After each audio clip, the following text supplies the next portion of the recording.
Olá, meu amigo, minha amiga, muito obrigado por vocês estarem aqui no Portal do José. E de ontem para hoje, o tema que foi central em muitas discussões foi a pesquisa da Datafolha, que mede a aprovação ou reprovação do presidente da República. O que isso tem a ver com a nossa realidade, o que isso aponta para o futuro e, eleitoralmente, o que isso significa, qual o impacto desses dados sobre a realidade, né? A gente vai discutir isso aqui no nosso papo de hoje, mas antes eu queria convidar você que está chegando agora no Portal do José, que está nos conhecendo, para você se inscrever, você conhecer os nossos vídeos e ajudar a compartilhar o nosso conteúdo e a nossa reflexão. Você é bem-vindo e você é muito importante. Bom, gente, para a gente analisar essa pesquisa, nós temos que nos afastarmos emocionalmente, porque senão muita gente entrega a rapadura, muita gente vai ficar triste sem entender como nós podemos estar vivendo um genocídio com mais de 107 mil mortos no nosso país e muita gente estar indiferente a esse tipo de situação. Aqui no Rio de Janeiro, só para a gente fazer um paralelo racional em situações recentes, é bom lembrar que o ex-governador Sérgio Cabral foi muito popular aqui no Rio de Janeiro. Ele foi eleito com 68% dos votos válidos. É muita coisa. O ex-governador, quer dizer, o governador Wilson Witzel, foi eleito com mais de 60% dos votos. O que acontece com ambos agora? O primeiro está cumprindo mais de 340 anos de cadeia e o segundo está em vias de sofrer o impeachment. Dois personagens que receberam aprovação concreta na hora do voto em determinado instante da história do Rio de Janeiro. Em outros estados do Brasil, outras situações parecidas aconteceram também. E no mundo, vários políticos que tiveram aprovação em determinado momento, em outro momento caíram em descrédito, caíram em desgraça, caíram no esquecimento. A gente poderia aqui pegar o Einstein para nos ajudar a entender essa pesquisa, porque o Einstein tinha uns pensamentos muito interessantes. Em primeiro lugar, ele dizia que, quando perguntado sobre a natureza, ele dizia que duas coisas são infinitas. Uma é o universo e a outra é a ignorância humana. A ignorância humana no sentido de ignorar, né, de você não ter o conhecimento. E quando essa ignorância ela é somada a uma necessidade, aí, para avaliar a pesquisa, aí a coisa fica mais complicada ainda. Mas o Einstein tinha um outro pensamento sobre experimentos científicos. Ele dizia que é impossível você ter um resultado diferente se você sempre pratica o mesmo mecanismo na experiência. Se você sempre faz as mesmas coisas, o resultado sempre será o mesmo. Por que eu estou dizendo isso? Porque essas pesquisas elas estão muito impregnadas de experimentos sociais que são feitos e que dão resultados positivos, como, por exemplo, os programas sociais. Sobre esse respeito, um dos filhos do presidente da República ele disse que o Bolsa Família é um programa socialista e que ele era, enfim, contra esse tipo de ferramenta porque isso se prestava também a uma manipulação política. E o presidente da República, como é que ele lidou com esse Bolsa Família, com esses programas sociais desde sempre? Estou vendo aqui no jornal duas frases dele. Uma que ele disse que o voto do idiota é comprado pelo Bolsa Família. Frase do presidente da República, né? Antes de se eleger presidente. E depois ele já definiu esse programa como uma forma de tirar dinheiro de quem produz para dar para quem se acomoda. Então, para o presidente, os beneficiários desses programas são idiotas e para o outro filho é uma espécie de socialismo. Com relação ao socialismo, a gente não deixa de dar razão ao filho do presidente, porque é uma ferramenta de diminuir injustiças e desigualdades sociais. Se você pega dinheiro de uma nação, do Estado, e você fomenta que essa desigualdade seja diminuída, é uma espécie de visão socialista. Mas é isso que o presidente está virando? Ele está virando um socialista? A família dele está virando socialista? Paulo Guedes vai virar socialista ou é socialista? Que gente é essa? O que nós estamos vendo de fato no Brasil é a criação do monstrengo sociopolítico econômico. É uma coisa que a gente poderia chamar de um ultra-sociocapitalismo. O que quer dizer isso?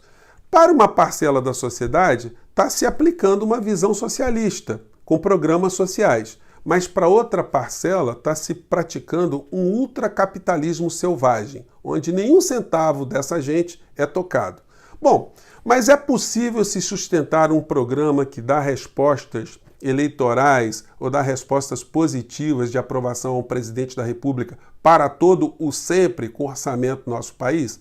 Olha, se o presidente conseguir sustentar, se ele colocar todos os esforços para que 40 milhões de brasileiros, 50 milhões de brasileiros não fiquem em estágio de abandono ou estado de miséria, estado de não ter perspectiva nenhuma, quem sou eu para atacar o presidente? A questão é, e o restante da sociedade? E o restante do Brasil? E a nossa força de crítica, o nosso combate que nós devemos fazer o tempo todo para que a nossa nação seja soberana, seja uma nação independente, uma nação desenvolvida e que a justiça social seja uma justiça digna e não apenas uma esmola, um benefício, uma verba que não tem nenhum tipo de retorno. A gente vai ficar calado? E da onde surgirá então o dinheiro para a sustentação de determinados programas sociais? Bom, aí que a coisa vai ficar complicada. Avisa para o teu amigo bolsonarista, aquele que apoia Guedes, aquele que apoia o governo, que ele será assaltado, que ele será roubado para ajudar, segundo Guedes, sustentar os programas sociais. Como é que é isso? Os projetos de reforma tributária que Guedes está pensando com a sua equipe está de olho na classe média, em todas as pessoas que ganham mais de R$ 1.900 por mês, porque elas estão na faixa da declaração de imposto de renda. Para Paulo Guedes, quem gasta dinheiro com plano de saúde, escola privada, escola particular e livro são pessoas ricas. Portanto, são esses mais ricos que devem ser mais tributados para que programas sociais sejam vitaminados. Então, Paulo Guedes vai pegar você que paga o seu plano de saúde e paga a escola do seu filho e não vai permitir mais, segundo esse projeto, essa proposta, dedução no seu imposto de renda. Portanto, você vai ficar mais pobre para que os outros que são mais pobres não fiquem tão pobres na visão do Guedes. Bom, e o pessoal lá de cima, o pessoal da outra ponta, os ultracapitalistas? Não, esse Guedes não quer mexer.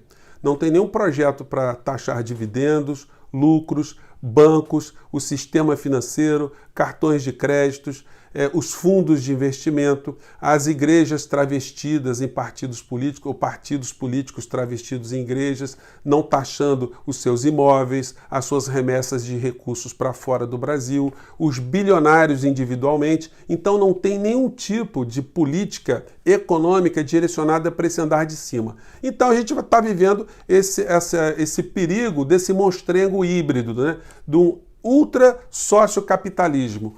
Um socialismo para uma parcela que vai ficar mais pobre igualmente e uma parcela super rica que vai continuar ainda mais super rica se isso tudo continuar. Bom, o que avalia essa pesquisa? Eu fiz algumas anotações aqui, né, gente? Ela faz algum tipo de pergunta para as pessoas sobre a economia do Brasil, sobre a educação, um projeto de educação para o nosso país, o que vai acontecer com as nossas crianças, os nossos adolescentes, a infraestrutura, a indústria no Brasil, a ciência e tecnologia, a nossa soberania, nossas riquezas, privatizações, enfim, nada disso é perguntado. A única questão ali são ligadas às questões emocionais. É como se você fizesse uma pesquisa, logo após um bilionário distribuir R$600 em comunidades, em favelas, na praia, e perguntasse para as pessoas naquele contexto se elas aprovam ou reprovam aquela criatura. A resposta você já sabe qual será. Então é um experimento que a gente poderia imaginar assim no campo privado, que daria um resultado que, se repetido, e é o que está acontecendo no campo do dinheiro público, também dará um resultado como Einstein dizia lá atrás, né? Conclusão, gente, o que a gente deve esperar mais à frente?